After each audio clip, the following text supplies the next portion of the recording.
Hello Broadway gymnasts, welcome back. My name is Coach Alyssa. So I'm going to be doing a video that's going to focus more on the form and technique of the level 2 beam routine. So I mentioned a little bit of it in part 1 and part 2 and the complete version of the level 2 beam routine, but I'm going to cover it more in depth today. So before we get started, as always, make sure that you have adult supervision and that you have a nice area for you to work with, one that is preferably on carpet, or if not, has some form of padding. So for our stretch today, it's going to be simple and similar to what we've done before, but with a bigger emphasis on our form. So we're going to start with our legs straight. We're going to go down to the straddle stretch as normal, down to the sides first.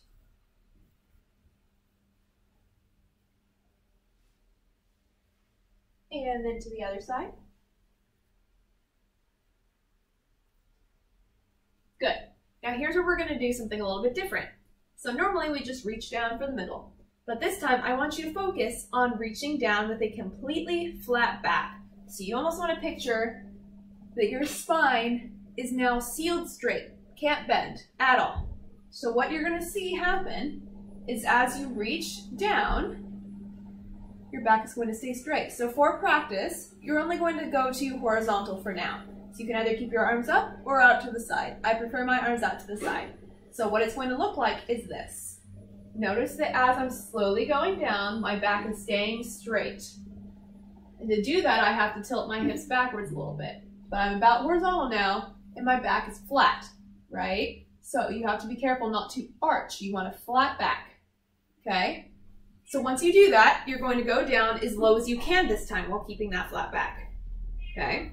So go ahead, go as low down as you can while keeping that flat back.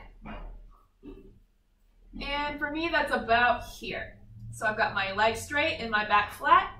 You're gonna hold this for about 5 seconds, and then you're going to reach your arms down and let your back relax. Woo! Too much relax. Too much. All right, there you go. Now you just gotta let yourself relax and let gravity pull your back down. Good, now you're gonna do the same thing, kind of in a straddle stretch. So first off, we're gonna go down to the sides. In this case, I want you to lock out your legs, so much so that your heels come off of the ground. We've done this exercise before. And you're going to reach to the side and try to maintain your heels staying off the ground.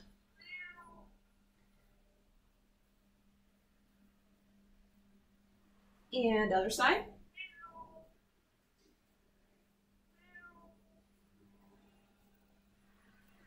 And now for this stretch, we're going to do the same thing. I want you to put your arms either out to the side or forward. You're going to go down as far as you can with just your torso staying straight, and then you will relax and finish the stretch. So again, I like my arms out to the side. So go on ahead and start lowering your upper body. And that's about here for me, as far down as I can go.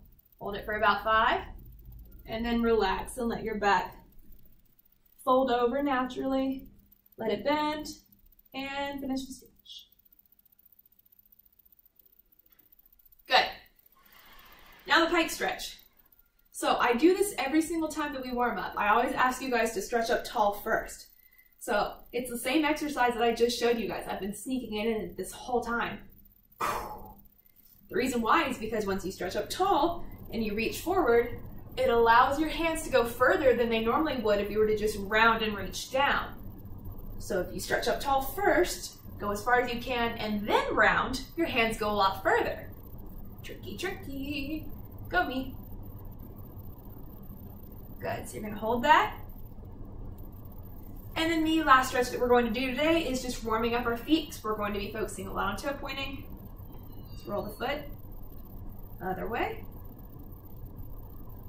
Point, and flex, making sure that you really go to that straight leg on this flex. Roll your other foot. Other way. Point, and flex. Good. All right, so again, we just did a simplistic stretch today. So now I'm going to stop the video and set up the balance beam so that way I can show you the form for the routine. Before we get started, I have a quick tip that I want to give you because this is something that I struggled with as a gymnast. So posture, everybody says, oh, you know, like make sure that you stand up tall, but what does that really look like, right? So there's actually 3 different kinds of arches. As a gymnast, you know, your coach yells at you and says that you look like a banana. So this is the banana. This is like a full body arch, right? Like your whole back's arched and you look like a banana, right? But there are 2 more kinds of arches, which is like partial arches, pretty much. So one is with your upper body.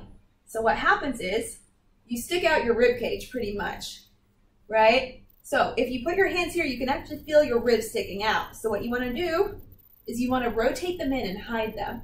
And what that feels like is almost like whenever you're doing a hollow body and you're doing the very first part of a sit-up, it's that. So you shouldn't feel your ribs protruding as much or sticking out.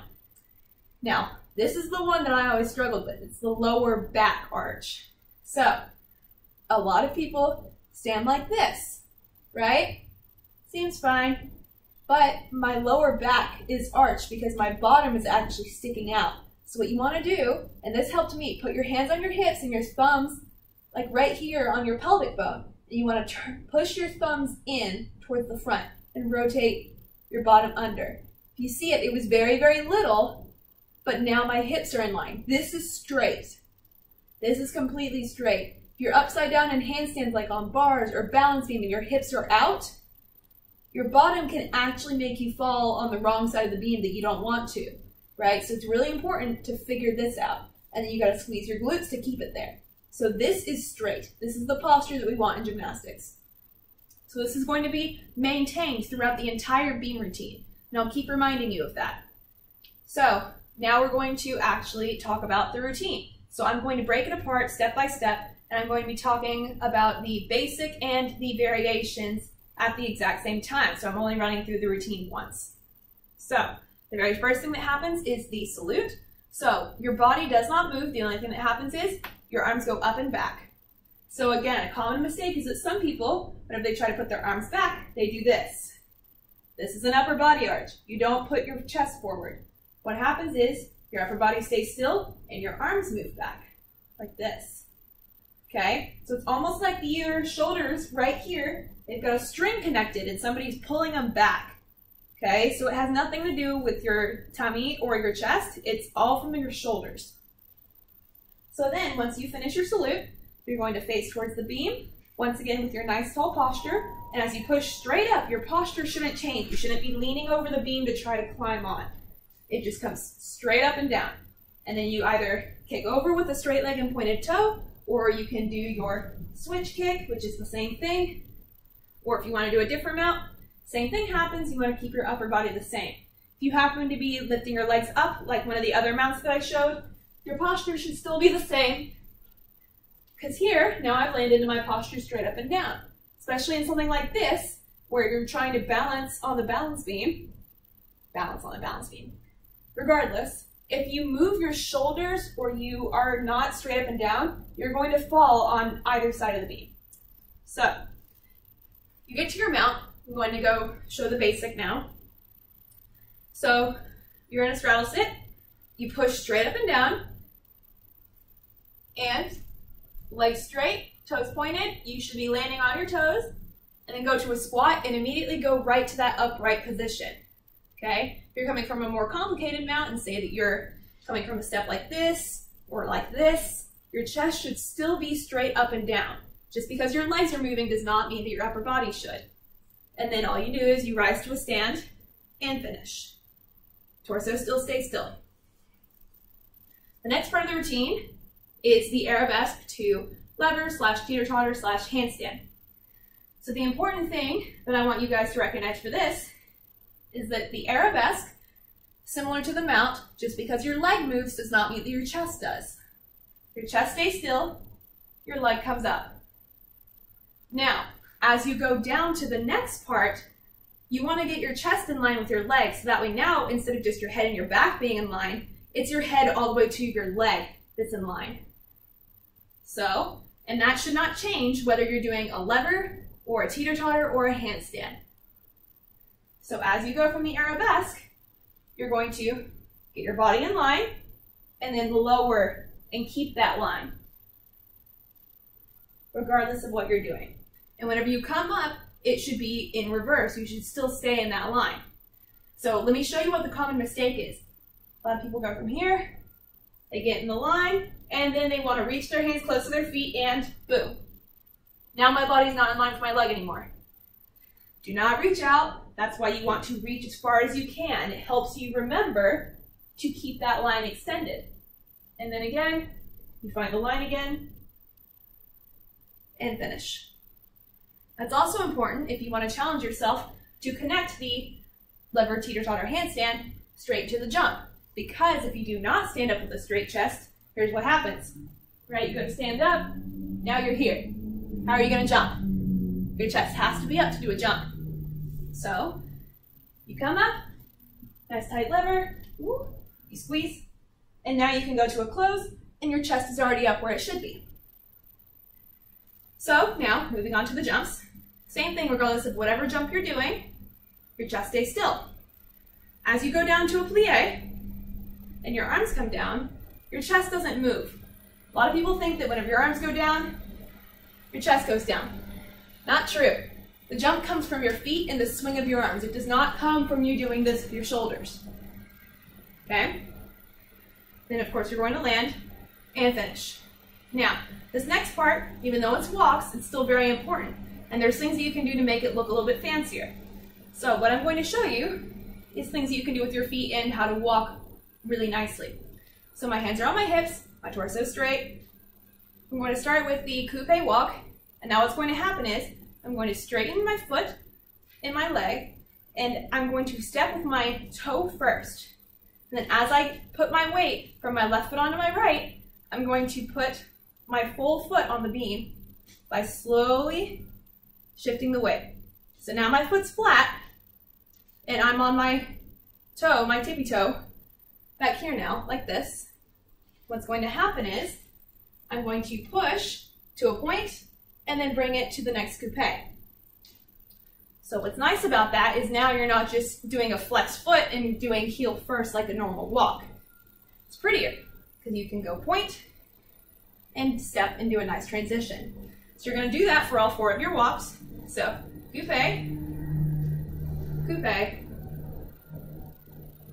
passe,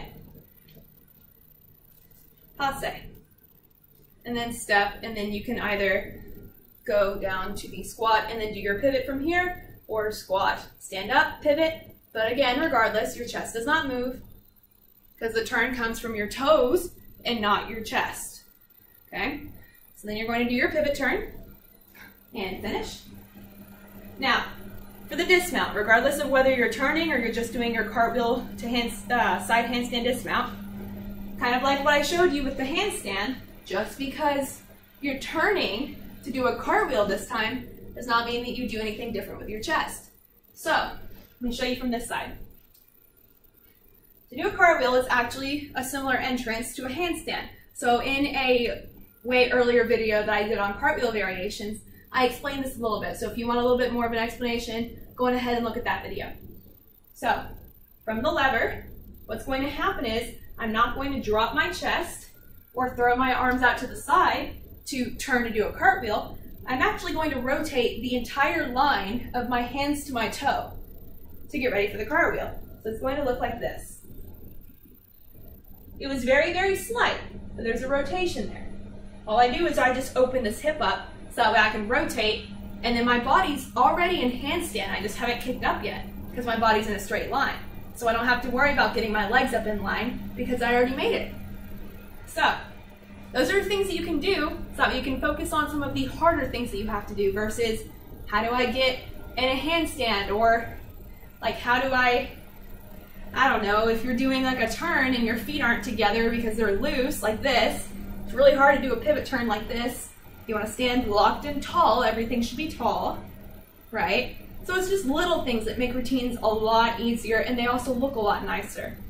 So practice those techniques and you will actually be very surprised to see how much that they apply in everything other than just beam as well. Bars, you want to push straight up and down, you really want to have a tall posture and long. Vault, whenever you're blocking, you want that tall posture. It's everywhere, I promise. So if you practice it here, and you get really good at it, you'll notice that your body will automatically start transferring it to the other events. So, thank you very much for watching. So if you have any questions, please reach out and let us know. Otherwise, I will see you next week.